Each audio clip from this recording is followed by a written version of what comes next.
The wind howled across the Angus moors, clawing at the ancient stones of Glamis Castle. It was a bitter November night in 2014, the kind that made the turreted fortress seem alive with whispers. Heather, a young historian, had come to document the castle's secrets, her torch cutting through the gloom of the chapel as she set up her recorder. She'd heard the tales of Janet Douglas, the Grey Lady, burned for crimes she didn't commit, but Heather was a skeptic. History was her ghost, not spirits. The chapel was silent, its stained glass dark and lifeless.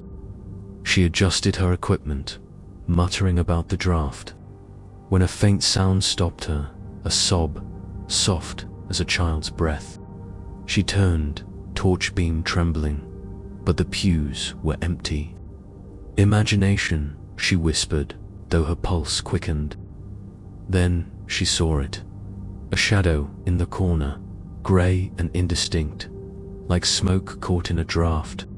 It thickened, taking form, a woman in a shroud, her face hidden, kneeling where the altar stood.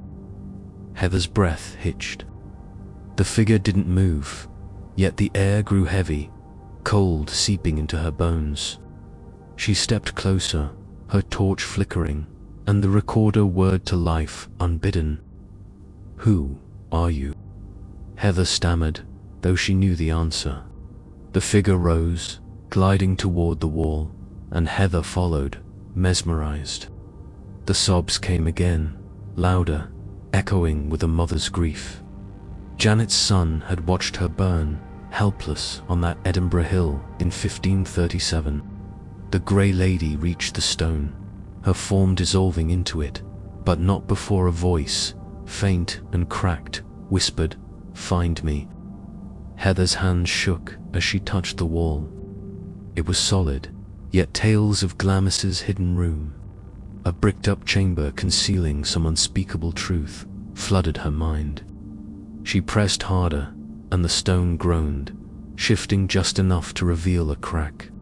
Dust spilled out, and with it, a scent of charred wood and sorrow. The recorder crackled. She played it back, expecting static, but instead heard a woman's plea. "They lied, my boy." The voice faded into sobs, then silence. Heather left Glamis at dawn, her skepticism ashes. She didn't find the room, no one ever did, but she carried Janet's story, a weight heavier than stone. The Grey Lady lingered, not in vengeance, but in longing, forever seeking the son she'd lost to flame and falsehood. Many thanks for treading this tale's dark path. If its chill gripped you, like, subscribe and comment below.